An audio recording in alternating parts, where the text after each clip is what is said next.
Sitting on the side of the road on standby. Been here for a couple of hours. There's other more pressing national news stories today than our assignment. So we've been bummed from the shows so far.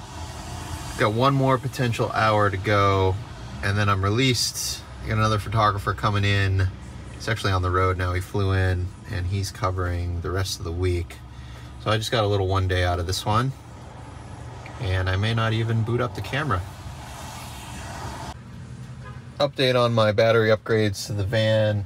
I actually forgot about this. I got busy with other projects, but I added one more wire to this terminal block that's under my sink in the back, and I need to notch out, like you see right here, I have to notch out the other side.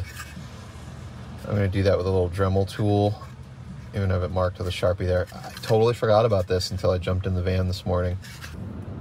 Well, ended up sitting in my van for a couple hours, and then we had an hour-long relaxing sit-down lunch, myself and the correspondent. This was a story of national interest, but it was also a couple days old at this point, and we ended up getting bumped from all of the shows. There were more pressing issues of national interest, so I always feel a little bad and guilty on days like this where I'm billing for my time, but I didn't get to actually shoot anything. But sometimes that's just how it works out. Well, this is the theme of this week. I go to the gym, start working out, and I get a phone call, breaking news, jump in the truck and drive. Now I gotta go to Eagle Pass, so about 2.5 hours. Plus it's gonna take me about 15 minutes to switch vehicles. My work tends to be scheduled one of two ways. Either I know 2 to 4 weeks out, we're confirmed, or I get night before or same day phone calls like this week. So years ago, I got in the habit of always topping off my fuel tank at the end of every project.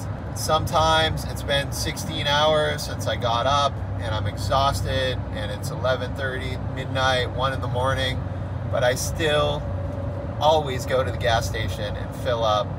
And this is a good example why I got home with a quarter tank from Monday's assignment, and I would have burned 15 minutes right now topping off before driving the 2.5 hours. Driving in, it wasn't super clear what my role was going to be. I assumed I'd be doing live shots with a correspondent, but instead I ended up setting up for bump shots. That's my camera by the wire in the background. I just have a cutaway of the river. The water's high, swift current. Tragically, this particular morning, a couple of people drowned crossing the river. One of which was I think he's like 8-9-year-old kid who, fortunately, they revived him on a fan boat, but there were some adults that didn't make it.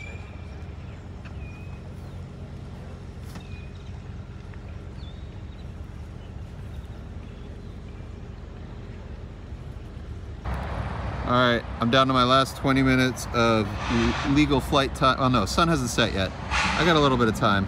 Our hit should go just before the sun officially sets. I get the drone within line of sight. Here's my shots. They have pushed the media way back from my previous visit. I used to be able to go down where all those vehicles are lined up on that levee road to the left, frame left by the train bridge. They now have shipping containers out there. Those are new. Looks like they stop right at the train bridge. So hopefully my shot holds until the hit and they don't load these folks in the bus. The tip I got was there were 200 to 300 people that crossed, and that's only about 38 or 40 in my shot. Well, I believe we're live right now. I don't have a return. I kind of got my hands full. Drone, Live View 300, iPhone, the present state of broadcast journalism. Well, that was one long day. Drove down to Eagle Pass, worked for a few hours, and drove home. They released me.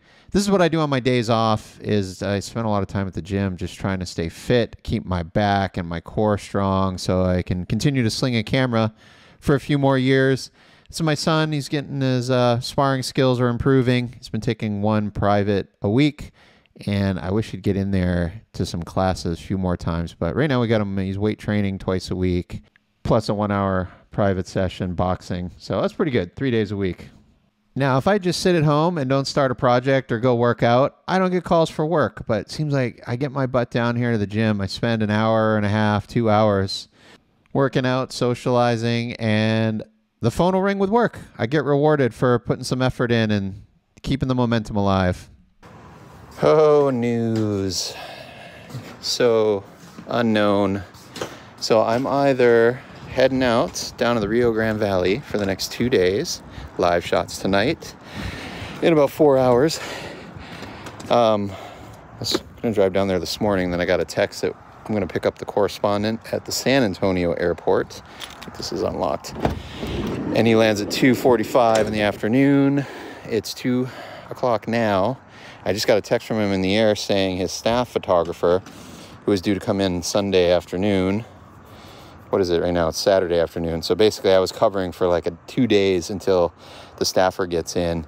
Well, now it sounds like he's coming in today, and I'm not clear. It was kind of a cryptic text, and now he's not getting back to me if I'm doing live shots at the San Antonio airport tonight, but I don't need to drive down to McAllen, or if the photog is getting in time, the staffer, to do the evening news live shots at the San Antonio airport, and then they will drive to McAllen. They booked me for 2 days. This whole week has been kind of hectic like this. So, yeah, I'm going to drive down to the airport, but I may not actually be working. Like I said, I was scheduled to start at about 10 a.m. this morning on my 4.5-hour drive to the valley. So, I don't know. I feel a little guilty here if they end up canceling me. They've been so good to me. I don't want to ding them for 2 full shoot days. I mean, I actually did a bunch of yard work today. Once my call was pushed, power washed the driveway and the front walk. I cleaned up a bunch of scrap lumber from the new fence that's scattered throughout the yard.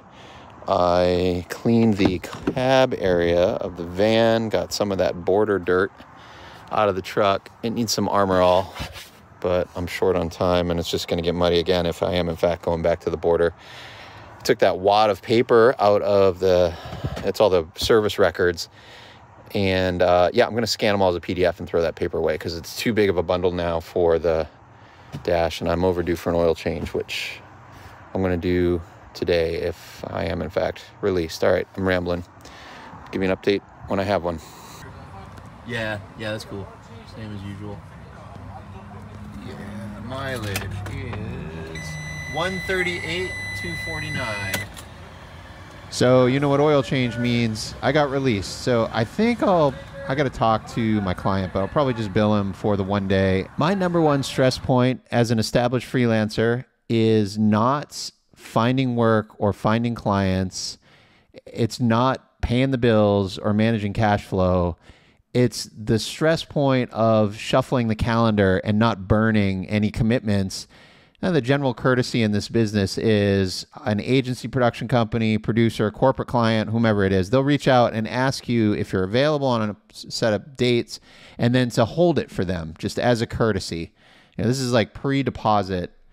And I try with brand new business, I strive to get a deposit from customers, and I've got a few different strategies for how to work that. And this is one of the things I'm thinking I'll dive in depth when I get around to doing a little paid e-course of modest cost. I know I talked about it in some past vlogs, and I've just been so busy with work and personal stuff. I haven't had an opportunity to start tracking content, but at some point I hope to get there. So please let me know in the comments below regarding this whole scheduling thing, what kind of things you'd like me to explain in greater detail. And as always, yeah, please share some of your thoughts and strategies. So I thought today I made this sanitized calendar of my schedule for this month and the beginning of December. I can't show you my actual calendar because I've got some clients under NDA. I can't disclose who they are. Some of the others I can, which you've seen in my vlog. So this is my actual calendar as of today, Sunday the 19th, subject to change at any moment. So I thought I'd back up. Beginning of November, you can look back into my vlog posts about staying in your lane. Since I moved to Texas, I think I've passed on all of the van package gaffer calls that have come my way. I get many of them. I tend to I'll just refer those off to someone else. I don't even sub it and run it through my business. I just want to kind of wash my hands of it and keep myself available for the thing I want to be doing, which is working as a director of photography. It's really not worth the risk reward for me and stress at this point to like do a pass through and try to make a couple $100 subbing a job to another gaffer, owner operator. This time I made an exception. My calendar was open. I think it was like week 2 of not working. And this is for a client that I go back to the late 90s working for. And they were also my first DP job when I relocated to Texas, my first local job in San Antonio. So they have a staff DP based in San Diego that flew in and I gaffed for them. Now that day of the 2nd, it was like 8:30 in the morning, right as I was loading in, still pushing carts into the building. I got a call to go cover breaking news in Austin. Same day, drive up and cover. It was a courthouse, a trial, doing live shots. And I couldn't because I was on this gaffer gig. And they wanted to book me for Thursday, and most likely it would have spilled over to Friday. And just kind of following the coverage, it did spill into Friday. And then I think that would have led to the following week because that trial went all the way till, I don't remember now if it was the jury reached a decision on the 9th or the 10th. But the lesson here, I mean, I knew better from experience not to accept the gaffer gig. I mean, I'm glad I did, like I said, because that's a great long-term client. And it was a nice, pleasurable, easy days, 15 minutes from my house versus a 70-minute drive up to Austin.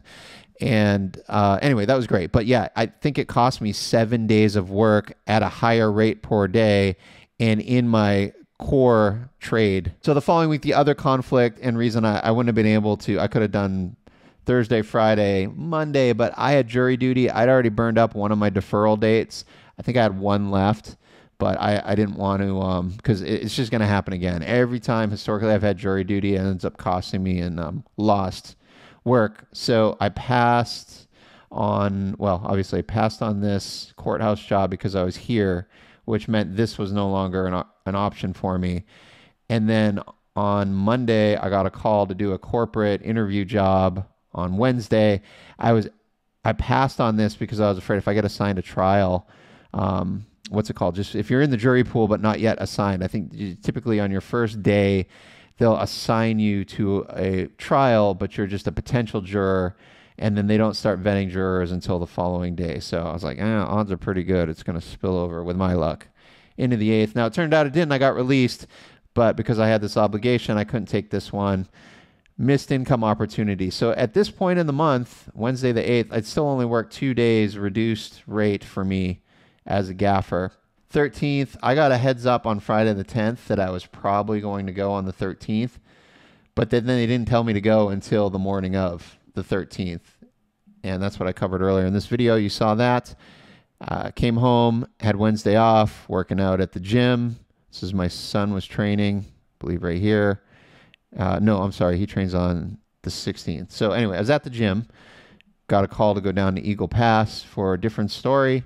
Went down and covered that one day, down and back, came home, and on the 16th, my son was training at the gym, and that's when I got called to work over the weekend. Now, this coming week, at the moment, I have nothing. Maybe I'll pick up a last-minute thing, and then I have, this is just a travel day for me, driving up to Dallas. It's like 4.5 hours, 5-hour drive with one pit stop. So I'm doing an agency job. I'll vlog about this a little bit. I just got to I keep the client obscured, sanitized, but it's for an agency and a big public company is the end client. 2 cameras, crew of 3, and then I'll drive home. We have a early wrap. We've actually got some people involved in this, that client side and one of my crew members that I booked that have flights that night. So we're going to get out, I believe, at about 3:30, maybe 4 at the latest. So I'll have no problem driving back to my home base in San Antonio on the 27th. Got the 28th off. I'm on hold again to gaff. Same storyline here. I won't repeat myself. It's on hold, but it's looking pretty solid. And then I have another agency. This was a referral. It's a brand new client for me. They called me for another job. I bid on it. I think I was too expensive. I don't know. So could have been one of 3 things. It was in Las Vegas. It was a multi-day event. I had travel costs to get myself out there, and then I was going to help them hire a local crew to round it out. So I don't know if one, they didn't get awarded the project, or two, they ended up going with local crew. I pass over some local names in that region to them, and I'm fine with that. Like sometimes it just doesn't make sense. Like for this type of thing, what they were doing, there, it's not like I had I would say a particular unique skill over a local DP with the right credentials. It was just interviews. I don't even think there was B-roll involved. But it would have been a couple of days of work. But at any rate, so they reached out again to have me gaff for them on a documentary, just a single day up in Austin. So that is a hold, but I think it's pretty solid. I mean, they seem confident it was a go. I sent them an estimate. I didn't ask for a deposit. I don't know, maybe this week I should reach out and we'll either confirm or release. And on the confirmation, I'll get a deposit since it's a new client. I'm back on hold for some news coverage. That's solid. I could actually switch this over to a confirm. They actually initially asked me if I could go on the 6th, but when that phone call came in, this other agency job was, can I move it? It was on the 6th and 7th. So I was like, okay, cool. I can't do the 2nd through the 6th, but I can do through the 5th. And they were okay with that. As soon as I got that in the calendar, this agency job came back and said, you know what, we need to slide up a day. We want to do some B-roll on the 5th. This is it's at a high-end hotel in San Antonio. It's a conference with big, high-dollar clients. It's a small group. It's not like a big conference. But at any rate, they want to load in for interviews and pre-light on the 5th and then have shoot B-roll. So it's going to be gaffer with a van package loading in, and then I was supposed to be shooting B-roll. So they were okay now with me sending, well, the gaffer is going to go. I don't know if I'm going to hire a gaffer with their own van package or send my van down there. I'm going to figure that out as I get more details on what kit I need for this job. And then on the 6th, it's 2 cameras, one shooting interviews and the other one out covering B-roll at the same time of other content. So whoever I have doing B-roll on the 6th will be the B-roll on the 5th. And then I believe, last I heard, I'm doing morning news. So if that's the case, I'll be able to get to the load-in and the B-roll, which is evening on the 5th. So maybe I don't have to hire that second shooter, and I can take that job. And I've been totally transparent with the agency. They know and understand, and they were totally flexible with it because of the fact that they moved from the 6th to the 5th. Now, prior to both of these, which is why I have a 1 and a 2 here, I had a hold for another big agency, big. They're in multiple countries. My recent vlog working in Houston was for this same agency. They have a day up in Dallas for me, and I would travel up the night before. 2 cameras, just a crew of 2. It was myself and an assistant.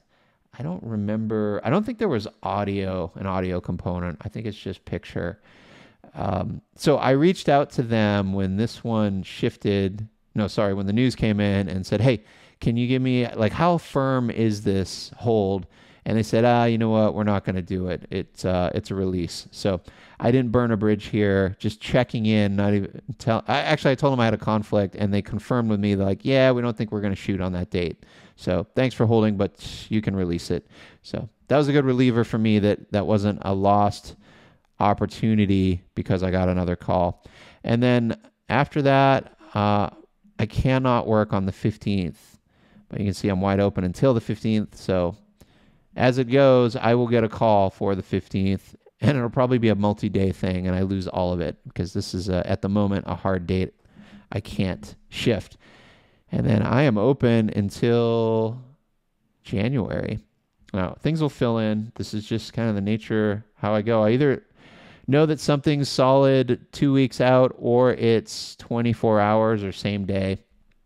But I've got 4-day hold in January, and then I've got a 1-day hold February the 21st, and then I've got nothing until this is confirmed. This is this annual Vegas conference I've been doing for many years. that's a go. The 14th is a straight travel day. I travel in on the 11th and set up and maybe shoot some B-roll and time lapse. So that's like a full day rate. And then this will just be a travel day, day 4.